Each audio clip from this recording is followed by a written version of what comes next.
Lord. ఈరోజు లేఖన భాగం యోహాను సువార్త 19వ అధ్యాయము 28వ వచనం. అటు తర్వాత సమస్తమును అప్పటికి సమాప్తమైనదని యేసు ఎరిగి లేఖనం నెరవేరినట్లు నేను తప్పికొనుచున్నాను. ఆమేన్. దేవునికి స్తోత్రం. హల్లెలూయా. మన ప్రభువును రక్షకుడైనటువంటి యేసు క్రీస్తు నామములో ఆత్మీయ బంధువులైన మీ అందరికీ ప్రత్యేకమైన వందనాలు తెలియజేస్తున్నాను. Praise lord. మారనాథ. హల్లెలూయా. షాలోమ్. ఈ దినము అంతా మీకు ఆశీర్వాదకరంగా ఉండాలని, మీరు ఆశీర్వాదకరమైన పనులే చేయాలని, అనగా మీ ఆఫీసులోనూ, మీ స్కూల్లోనూ, మీ కాలేజీలోనూ, మీ వర్క్ ప్లేస్లో మీరు ప్రభు యొక్క సాక్షిగా ఉండాలని, లేదంటే ప్రభుని గురించి కొంతమందికి పరిచయం చేయాలని, ఒకవేళ ప్రభు చిత్తమైతే వారిని మీ స్థానిక సంఘాలకు, మందిరాలకు నడిపించుకోవాలని కోరుతున్నాను. దేవుని స్తోత్రం. మనం ఎక్కడున్నా కానీ ప్రభు బిడ్డలం అనే సంగతి మనం మర్చిపోకూడదు. లోకంలో ప్రత్యేకమైన వాళ్ళుగా మనం ఉన్నాం. మనల్ని ఆయన ప్రత్యేకపరిచాడు. సముద్రం నుంచి ఏ విధంగా ఉప్పు వేరవుతుందో అలాగే మనం కూడా లోకం అనే సముద్రం నుంచి వేరైపోయిన ఉప్పు లాంటి వాళ్ళం. ఉప్పు లాంటి మనం ఉనికిని కోల్పోకూడదు. మన ఉనికి ఉంది. మనం అక్షరార్థంగా మన ఉనికి లేనప్పటికీ కూడా కానీ మన ప్రజెన్స్ ఎక్కడో ఉంది. మన ప్రజెన్స్ వల్లనే పరిస్థితులు లేదా ప్రాబ్లమ్స్ సాల్వ్ అవుతున్నాయని లోకం తెలుసుకోవాలి. దేవుని స్తోత్రం. హల్లెలూయా. కూరలో ఉప్పు కనిపించకపోయినప్పటికీ దాని యొక్క ప్రభావం కనిపిస్తుంది. ఉప్పు ఉందండి, ఉప్పు లేదండి అంటారు. ఉప్పు ఉంది అన్నా లేదు అన్నా దాని అర్థం తక్కువ ఉందనో లేకపోతే ఎక్కువ ఉందనో అంతవరకే అర్థం, కానీ అసలు లేదని కాదు దాని అర్థం. అది అదృశ్యమైనప్పటికీ కూడా పరోక్షంగా తన ఉనికిని గుర్తు చేస్తుంది, తన అస్తిత్వాన్ని గుర్తు చేస్తుంది. మనం కూడా ప్రత్యక్షంగా అయినా పరోక్షంగానైనా ప్రభుతో ఉన్నటువంటి పెనవేసుకున్నటువంటి అస్తిత్వాన్ని ప్రపంచానికి తెలియజేయాల్సిన అవసరం ఉంది. దేవుని స్తోత్రం. రండి మనం దేవుని వాక్యాన్ని ధ్యానించుకుందాం. యోహాను సువార్త 19వ అధ్యాయ ధ్యానాల్లో ఉన్నాం. మనం ఇంచుమించు ఆల్మోస్ట్ ఈరోజు చివరి సందేశం. తర్వాత మనం రేపటి నుంచి యోహాను సువార్త 20వ అధ్యాయాన్ని ధ్యానించుకోబోతున్నాం. తర్వాత మన ముందు ఇంకొక అధ్యాయం కూడా మిగిలింది, 21వ అధ్యాయం. కాబట్టి 21 అధ్యాయాలు ముగించుకొని మరలా మనం జస్ట్ అంత రౌండ్ వేసుకొని యోహాను సువార్తను మళ్ళీ ఒక రివైజ్ చేసుకొని సుమారు 1000 సందేశాల వరకు యోహాను సువార్తలోంచి ఇవ్వడానికి ప్రయత్నం చేస్తాను. దేవుని స్తోత్రం. ఈ కార్యక్రమాలు వింటున్న వారందరిని బట్టి నేను ప్రభు నామాన్ని మహిమపరుస్తున్నాను. ఈ కార్యక్రమాలు ఎంతో వ్యయ ప్రయాసలతో సిద్ధపరచబడుతున్నాయి.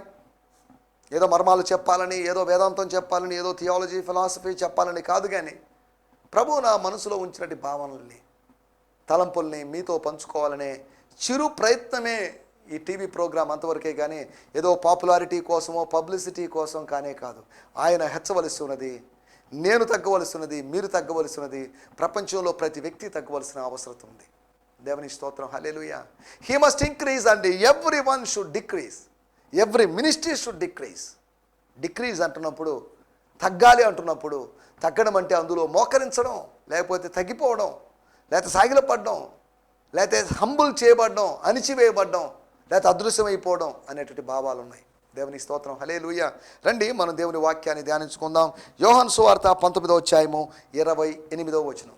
అటు తర్వాత సమస్తమును అప్పటికి సమాప్తమైనదని యేసు ఎరిగి లేఖనము నెరవేరునట్లు నేను దప్పికొనుచున్నాను. ఇంగ్లీష్ లో gospel according to John 19th chapter 28th verse in Father's Life New Testament. After this, Jesus, knowing that all things were now completed, so that the scripture might be fulfilled, said, I am thirsty. దేవుని స్తోత్రం. హల్లెలూయా. ఆ తర్వాత యేసు అంతా ముగిసిందని గ్రహించాడు. ఆయన నాకు దాహం వేస్తుంది అని అన్నాడు. లేఖనాల్లో వ్రాసింది నిజం కావడానికి ఇలా జరిగింది. ఆ తర్వాత యేసు అంతా ముగిసిందని గ్రహించి, he know that everything is going to finish. అంటే ప్రపంచ అంతం జరగబోతుందని కాదు, ఆయన నాకు దాహం వేస్తుందని అన్నాడు. ఎలా గ్రహించాడు? ఆత్మలో గ్రహించాడు. he knew that thing, that incident, everything in the spirit. నాకు దాహం వేస్తుందని అన్నాడు. లేఖనంలో వ్రాసింది నిజం కావడానికి ఇలా జరిగింది. దేవుని స్తోత్రం. యేసు ప్రభు సిలువలో పలికినటువంటి మాటల్లో ఈ మాటను, నాకు దాహం వేస్తుంది, దప్పికొనుచున్నాను అనే మాటను 5వ మాటగా మన బైబిల్ పండితులు పెట్టారు. ఇప్పుడు గుడ్ ఫ్రైడే రోజు చేస్తున్న ధ్యానాల్లో ధ్యానంగా మనం చేయడం లేదు. యేసు దప్పిగా ఉన్నాడు. He was in thirst. He was in thirst for something. ఆయన ఏలి ఏలి లామా సబక్తాని అనగా నా దేవా నా దేవా ఎందుకు చేయి విడిచావని అన్నప్పుడు అపార్థం చేసుకున్న ప్రజలు 6 గంటల్లో సిలువలో వేలాడినప్పుడు 7 మాటలు మాట్లాడిన ప్రభు. మనమైతే 6 గంటలు మాట్లాడితే 60 లేదా 600 700 మాట్లాడతాం, విస్తారంగా మాట్లాడతాం. ఆ బాధ కొద్దీ శ్రమ కొద్దీ, శ్రమ బాధలో కూడా యేసు మితంగా మాట్లాడాడు. మితంగా మాట్లాడడం నేర్చుకోవాలి. స్త్రీలు విస్తారంగా మాట్లాడతారు. స్త్రీలే కాదు, కొంతమంది పాస్టర్లు విస్తారంగా మాట్లాడతారు, కొంతమంది సేవకులు విస్తారంగా మాట్లాడతారు. విస్తారమైన మాటల్లో దోషం ఉండక తప్పదు. విస్తారమైన మాటల వలన వాగుడు కాయల్లాగా మనం మాట్లాడడం వలన, చాటర్ బాక్స్ లాగా మాట్లాడడం వలన ఎటువంటి ప్రయోజనం లేదు. మన మాటలు క్లుప్తంగా ఉన్నప్పటికీ, కొన్ని అయినప్పటికీ కూడా క్రీస్తు నామ మహిమార్థమై పలికేటువంటి మాటలుగా, చెప్పేటువంటి మాటలుగా ఉండాలి. దేవుని స్తోత్రం, హల్లెలూయా. స్పిరిచువల్లీ టేస్టీగా ఉన్నటువంటి, స్పిరిచువల్లీ సాల్టెడ్గా ఉన్నటువంటి, సీజన్డ్గా ఉన్నటువంటి మాటలుగా మన మాటలు ఉండాలి. దేవుని స్తోత్రం. యేసు ప్రభు అంతకుముందు మనకు తెలిసినట్లుగా తండ్రి వీరేమి చేస్తున్నారు అని అన్నాడు. తర్వాత నేడు నీవు నాతో కూడా పరదేశంలో ఉండు అన్నాడు. తర్వాత పైన వచనాల్లో మనం చదువుకున్నట్లుగా అమ్మా ఇదిగో నీ కుమారుడు, ఇదిగో నీ తల్లి అని చెప్పాడు. తర్వాత నా దేవా నా దేవా నన్ను ఎందుకు చేయి విడిచితే అన్నాడు. తర్వాత 5వదిగా నేను తప్పికొనుచున్నాను అన్నాడు. 6వదిగా సమాప్తమైనది అన్నాడు. 7వదిగా నీ చేతికి నా ఆత్మను అప్పగించుకొనుచున్నాను అన్నాడు. సరే, దేవుని స్తోత్రం. ఇవి ఎందుకు భక్తులు ఇలా సెట్ చేశారు ఏంటి అనేటువంటి వాటి వివరాల్లోకి మనం వెళ్ళలేదు. ఇక్కడ మనం ఆలోచించినట్టు మాట, నేను దప్పికొనుచున్నాను, ఐఎమ్ థర్స్టీ. దాహము అనేది భౌతికమైన దాహాన్ని ఉద్దేశించి కాదు. గ్రీకు భాషలో ఉపయోగించబడినట్టు మాట అక్కడ డిప్సో అనేటువంటి మాటను ఉపయోగించారు. డిప్సో అనేటువంటి మాట యొక్క అర్థం ఏంటంటే దాహం అని కాదు, దాహం అని కూడా. కానీ డిప్సో అనేటువంటి మాట యొక్క ప్రాముఖ్యమైనటువంటి అర్థం ఏంటంటే ఎర్నెస్ట్లీ డిజైరింగ్ అని అర్థం. అనగా ఆసక్తిగా వాంఛించడం అని అర్థం. అనగా నేను వాంఛిస్తున్నాను అని కాదు. మన దాహము ఆకలి దాహం. నీతి కొరకు ఆకలి దప్పులు కలిగిన వారు, నీతి కొరకు ఆకలి ఏంది? నీతి అనేది ఆహారమా, ఆహార పదార్థమా? లేదా నీతి అనేది బిర్యానీనా, నీతి అనేది రొట్టె, నీతి అనేది చేప? కాదు.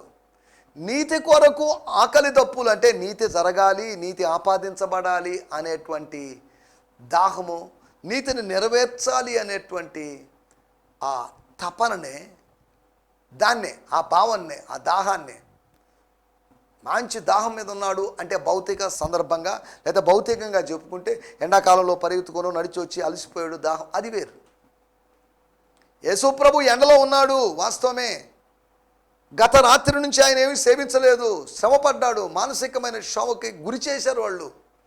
కానీ ఆయన నిగ్రహించుకున్నాడు, వాటన్నిటికీ లొంగిపోలేదు, వాటి యొక్క ఎఫెక్ట్ ఆయన మీద పడలేదు. మౌనంగా ఉన్నాడు. మౌనంగా ఉన్నాడంటే మానసిక క్షోభకు గురయ్యాడని కాదు దాని అర్థం. దేవుని స్తోత్రం, హల్లెలూయా. మనం ఆలోచిస్తున్న విషయం ఏంటంటే యేసు ఎందుకు దప్పికొన్నాడు? దప్పికొనడానికి కారణం ఏంటి? పక్కనున్న దొంగలు ఎవరు? మేము దప్పికొనుచున్నాం, కుడివైపునున్న దొంగ ఎడం వైపునున్న దొంగ అనలేదు. కానీ యేసు మాత్రమే దప్పికొనుచున్నాడు అని అనడానికి కారణం ఏంటి?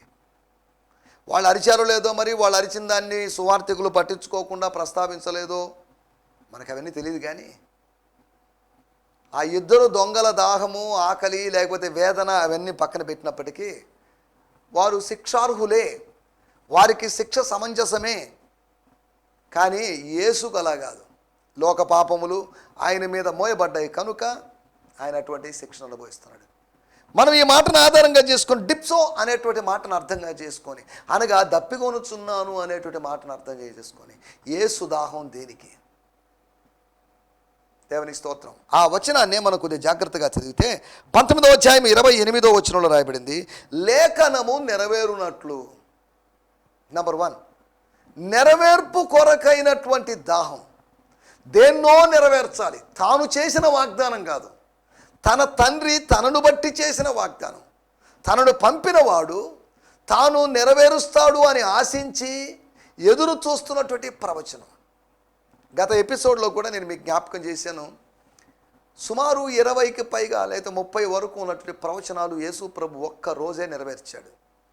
నా తండ్రి చిత్తాన్ని నెరవేర్చడమే నాకు ఆహారము. ఆహారము అంటున్నప్పుడు ఆహారంలో భాగంగా ఇశ్రాయేలు ప్రజల యొక్క ఆహారంలో ఘన పదార్థం ఉంటుంది, ద్రవ పదార్థం ఉంటుంది. మనకు మన ఆహారంలో, భారతదేశపు ఆహారంలో ఘన పదార్థమే ఎక్కువ ఉంటుంది, ద్రవ పదార్థం తక్కువ. ఈ ఆహారాన్ని లోపలికి పంపించడానికి, ఈ ఆహారాన్ని ఉదరంలోకి పంపించడానికి, మన గొంతు ద్వారా పంపించడానికి, ఆహారాన్ని నోట్లో దింపడానికి కోసం, లేకపోతే ఇక్కడ జరిగేటువంటి ఆ మూమెంట్స్, లేకపోతే గొంతు పట్టుకొని పోవడం, పొరపోవడం అనేవి లేకుండా ఉండడం కోసం నీళ్ళని మనం తాగుతుంటాం.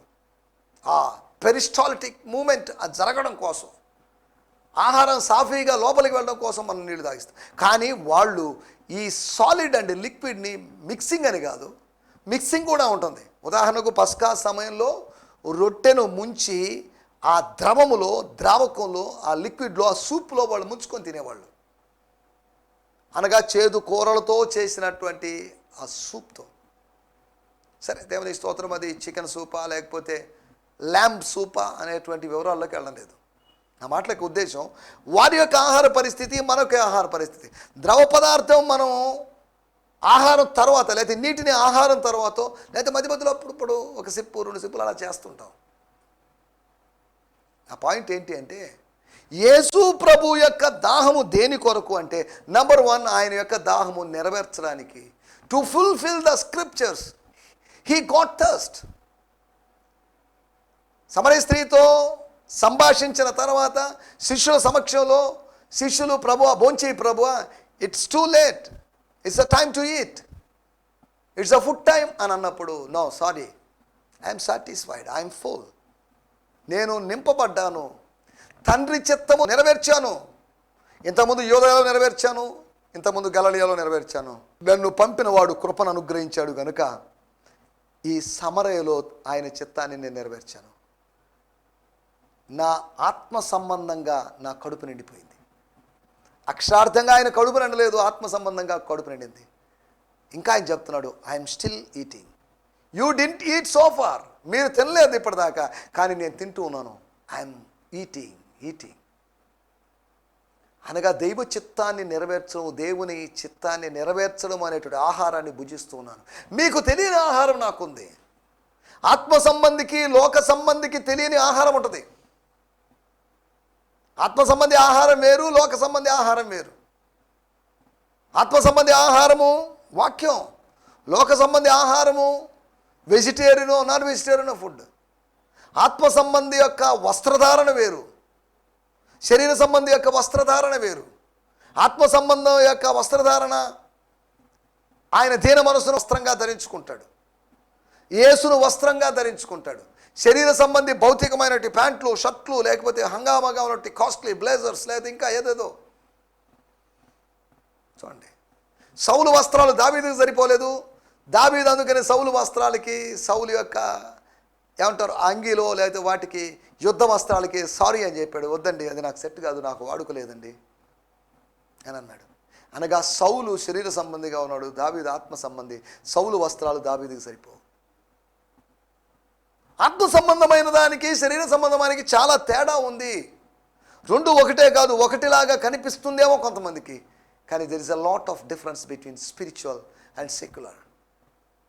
ఏ విధంగా మీకును మాకును మధ్యలో, అనగా పాతాళములో వేదన పడుతున్నటువంటి ధనవంతునికి, పరలోకంలో లేదా పరదేశులో అబ్రహాము రొమ్మును ఆనుకొని ఉన్నటువంటి అబ్రహాముకి, లేకపోతే లాజర్కి, లేకపోతే అబ్రహాముకి మధ్యలో చాలా గ్యాప్ ఉంది, అగాధం ఉంచబడింది. There is lot of difference between these two things. మరణము తర్వాత ఉండేటువంటి స్థలాలకి, అనుభవాలకి వ్యత్యాసం ఉంది. రెండు ఒకటే కాదు. దేవుని స్తోత్రం, హల్లెలూయా. మొట్టమొదటి విషయం, నెరవేర్చాలి, కొన్ని లేఖనాల్ని నెరవేర్చాలి. నాకు చేదును తాగించారు వాళ్ళు, నా వస్త్రాల్ని పంచుకున్నారు అనేటువంటి వాక్యాన్ని పైన నెరవేర్చాడు. ఇలా కొన్నిటిని నెరవేరుస్తూ వచ్చాడు. అక్రమకారుల్లో ఒకడుగా ఎంచబడ్డాడు అనే మాట నెరవేర్పుగా, ఆయన ఇద్దరు దొంగల మధ్యలో వేలాడాడు. ఇలా కొన్ని ప్రవచనాలు నెరవేరుతూ ఉన్నాయి. దేవుని స్తోత్రం. ఇక్కడ దానిలో భాగంగా ఆయన దప్పికొంటున్నాను అంటేనే వాళ్ళు దాహానికి ఇస్తారు. మిగతా ఇద్దరికి దప్పిక ఉన్నప్పటికీ ఇచ్చారో లేదో, మరి వాళ్ళు ప్రకటన చేశారో లేదో మరి మనకు తెలియదు. కానీ చేదు తినిపించాలి. చేదు చెరకని మధురమైంది కాదు, అది చేదైనది. దాన్ని తినిపించి, లేకపోతే దాన్ని నోటికి అందించి, దాన్ని సేవింపచేసేటట్టు చేయడం వాళ్ళ పనిగా ఉంది. కానీ మత్తయి సువార్తలో మనం గమనిస్తే 27వ అధ్యాయంలో వారు ఆయన నోటికి అందించారు, ఆయన తాగనొల్లకపోయాను. సరే, దేవుని స్తోత్రం. మొట్టమొదటి విషయం, నెరవేర్చడం కోసం దాహం కొన్నటువంటి యేసు లేఖనాలు నెరవేర్చబడాలి. దేవుని స్తోత్రం. హల్లెలూయా. కీర్తన గ్రంథములో దావీదు ద్వారా, దావీదు ఎవరండి, దావీదుకి నా సంబంధం ఏంటి, దావీదు ద్వారా చెప్పాడు, దావీదేదో చెప్పాడు దాన్ని నేను నెరవేర్చడం ఏంటి అని కాదు, లేఖనాలు అని ఎంచబడినట్లు వాటిని నెరవేర్చాలి. మోషే చెప్పిన వాటిని, దావీదు చెప్పిన వాటిని, ఇలా వేరు వేరు ప్రవక్తలు చెప్పిన వాటిని ఆయన నెరవేర్చాడు అని అర్థం చేసుకోవాలి. దేవుని స్తోత్రం. హల్లెలూయా. రెండో విషయాన్ని నేను మీకు జ్ఞాపకం చేస్తాను. లూకా సువార్త 23వ అధ్యాయము 43వ వచనం. లూకా 23:43. స్తోత్రం, స్తోత్రం. అందుకాయన వానితో, నేడు నీవు నాతో కూడా పరదేశులో ఉందువని నేడు నీవు నాతో కూడా పరదేశులో ఉంటావు అని నిశ్చయంగా చెప్పాడు యేసు. ఇది నిజం. ఈరోజు నువ్వు నాతో సహా పరదేశులో ఉంటావు అని సమాధానం చెప్పాడు. పరదేశు అనే దగ్గర ఇక్కడ ఒక స్టార్ మార్క్ ఇచ్చి కింద ఫుట్ నోట్ లాగా ఇచ్చారు. పరదేశు చనిపోయిన విశ్వాసుల ఆత్మలు విశ్రాంతి తీసుకునే స్థలం అని రాయబడింది. సరే, బట్లకి వెళ్ళడం లేదు. పరదేశుకి పరలోకానికి తేడాలు ఉందని ఈ వ్యాఖ్యానాల్లోకి వివరాలకి మనం వెళ్ళడం లేదు. చాలా వరకు బైబిల్ పండితులు, లేకపోతే చాలా వరకు బైబిల్ బోధకులు తమ ఊహల్ని బోధిస్తున్నారు. వాక్యాన్ని వాక్యంగా బోధించాలి, కానీ వాక్యానికి ఊహల్ని కలపకూడదు. స్క్రిప్చర్స్కి స్పెక్యులేషన్స్ని యాడ్ చేయకూడదు. Scriptures plus speculations is false teaching. Scriptures plus nothing is all. Scriptures plus 0 is equal to right interpretation. దేవుని స్తోత్రం. నేను ఇలాగ అనుకుంటున్నాను, నేను ఇలాగ అనుకోవడం, ఇంకోటి ఇలా అనుకోవడం, పలాని కామెంటరేటర్ ఇలా అనుకోవడం ముఖ్యం కాదు. వాక్యం ఏం చెప్తుంది? దేవుని స్తోత్రం. Hallelujah. What does the Bible say? The Bible says అని బిల్లీ గ్రామ్ గారు తన ప్రసంగంలో తరచుగా ప్రస్తావించేవాడు. అలాగని దాని అర్థం ప్రతి ప్రసంగంలో వందలాది రెఫరెన్సులు చెప్పమని కాదు. ఆ మాటల యొక్క ఉద్దేశం ఏంటంటే, ఈ విషయాల్లోకి వచ్చేద్దాం, ఇక్కడికి వచ్చేద్దాం. యేసు చేస్తున్నటువంటి ప్రామిస్, మొట్టమొదటిది ప్రార్థన అయితే, రెండవది వాగ్దానం. ప్రార్థన బాగానే ఉంది, ఓకే, ప్రార్థన అంగీకరించబడిందో లేదో దానిలో మనం వెళ్ళలేదు. ఇప్పుడు వాగ్దానం చేయబడింది. He promised something. వాగ్దానం ఊరినే చేయలేదు. తండ్రి అనుమతి లేకుండా ఏమీ మాట్లాడాడు. నేను మాట్లాడే మాటలు నాయి కాదు, నా బోధ నాది కాదు అన్నాడు ప్రభు.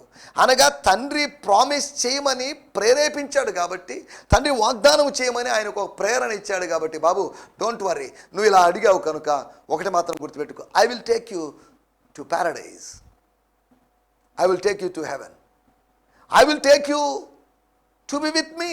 నాతో ఉండడానికి నిన్ను తీసుకుని వెళ్తాను. అనగా ఎవరో ఒకరిని తీసుకొని వెళ్ళాలని, అతన్ని ఒక్కడనే కాదు అనేకులను తీసుకొని వెళ్ళాలని, నేను వచ్చి మరలా వచ్చి మమ్మల్ని తీసుకొని వెళ్తానని చెప్పాడే. తాను వెళ్ళడానికి ముందుగా కొంతమందిని అక్షరార్థంగా కాకుండా ఆత్మీయంగా తీసుకొని పోవాలనే తపన కలిగి ఉన్నాడు. ఇది ఆయన యొక్క దాహం. నడిపించడానికి ఆయనకు ఒక దాహం. నిన్ను నన్ను నిత్యత్వపు బాటలో నిలబెట్టడానికి, నిత్యత్వపు బాటలో నడిపించడానికి ఆయన దాహం కొని ఉన్నాడు అనే సంగతిని గుర్తుపెట్టుకోవాలి. దేవునికి స్తోత్రం. హల్లెలూయా. ఒకటి, యేసు దాహం దేనికి? Why? What is the reason for his thirst? ఆయన దాహానికి కారణం ఏంటి అంటే, ఒకటి, మొట్టమొదటి కారణం నెరవేర్చడానికి, రెండవది నడిపించడానికి. ఆయన వెళ్ళిపోయిన తర్వాత నడిపించడానికి పరిశుద్ధాత్ముడు వచ్చాడు, ఆయన నడిపిస్తాడు. ఆయన సర్వసత్యంలో నడిపిస్తాడు, అది వేరే విషయం. కానీ ఆయన ఉన్నప్పుడు నడిపించాలి. అనగా పరిశుద్ధాత్ముడు సర్వసత్యంలో నడిపిస్తాడు. స్వర్గానికి నడిపించడా అంటే, సర్వసత్యంలోకి నడిచిన వాడు స్వర్గపు బాటలోనే ఉంటాడంతే. స్వర్గపు టంచుల్లో ఉన్నట్లే అర్థం. స్వర్గపు బార్డర్లో, సరిహద్దులో ఉన్నట్టే. దేవునికి స్తోత్రం. నువ్వు దేవుని రాజ్యానికి దూరంగా లేవు అని యేసు ప్రభు ఒక వ్యక్తిని ఉద్దేశించి చెప్పాడు. అంటే నువ్వు దేవుని రాజ్యంలో ఉన్నావని కాదు, you are almost at the kingdom of God.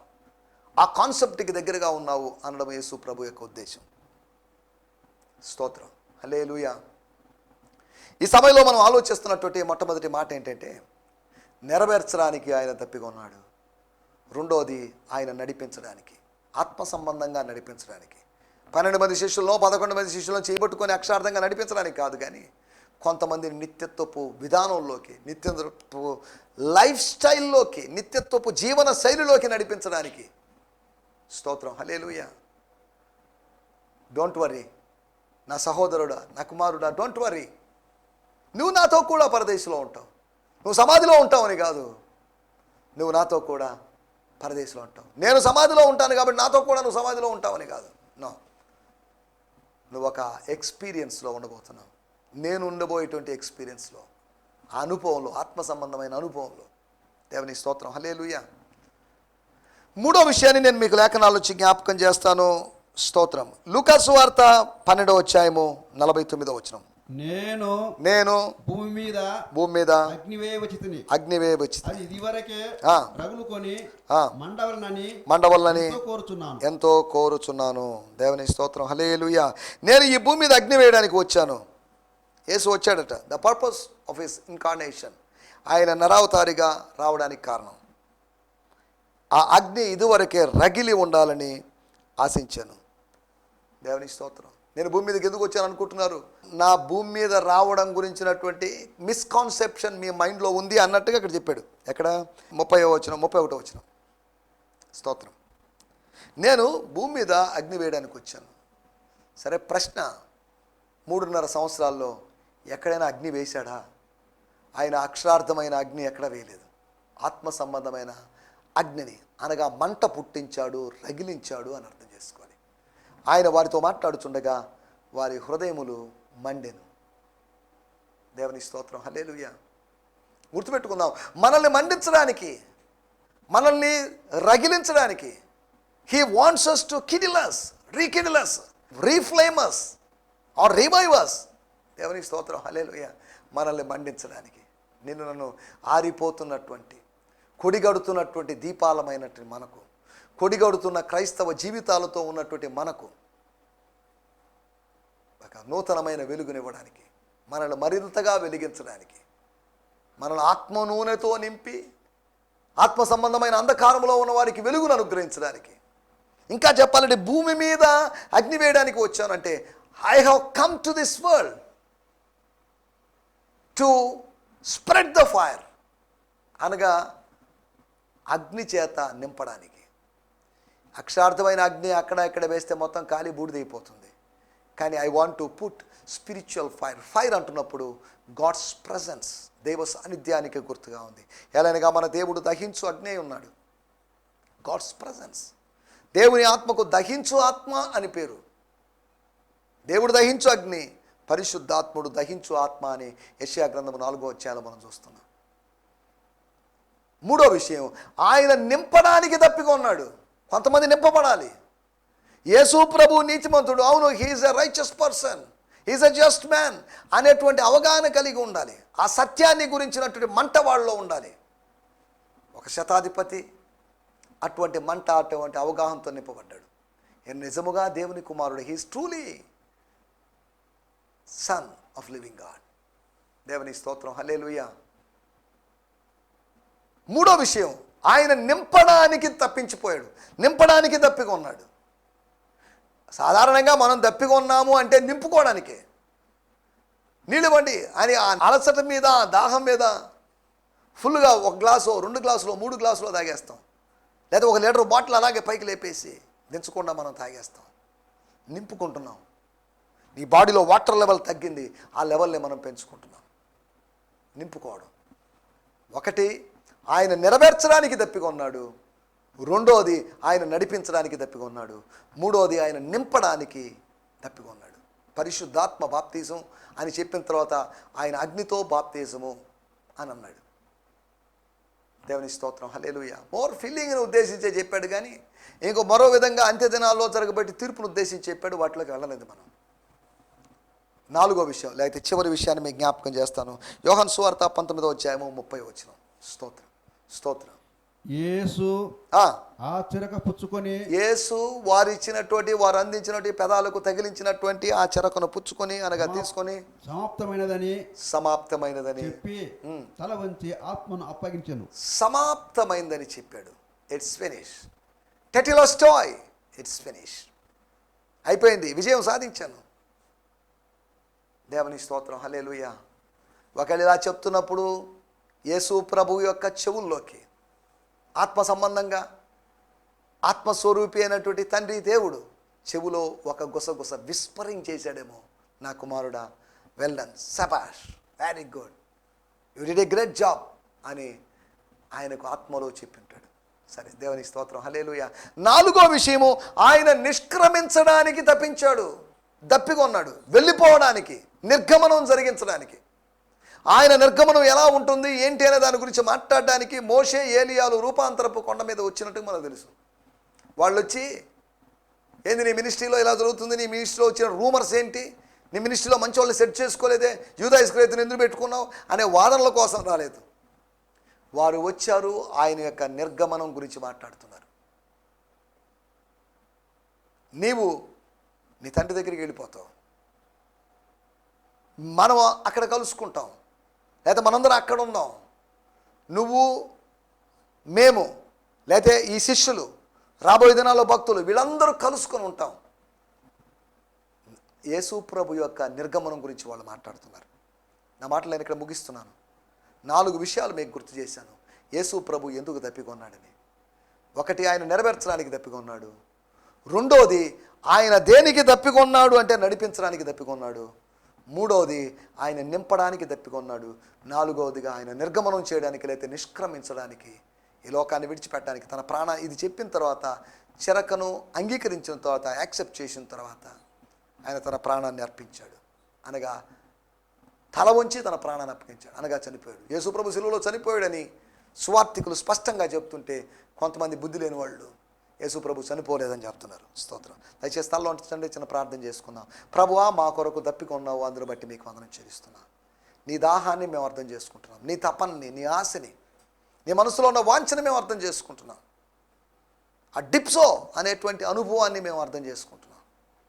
ప్రభువా, మీకు వందనం చేస్తున్నాం. నీవు నెరవేర్చడానికి, నడిపించడానికి, నింపడానికి, నిష్క్రమించడానికి 4 విషయాల కొరకై దప్పికొన్నట్టుగా మేము లేఖనాల ద్వారా అర్థం చేసుకున్నాం.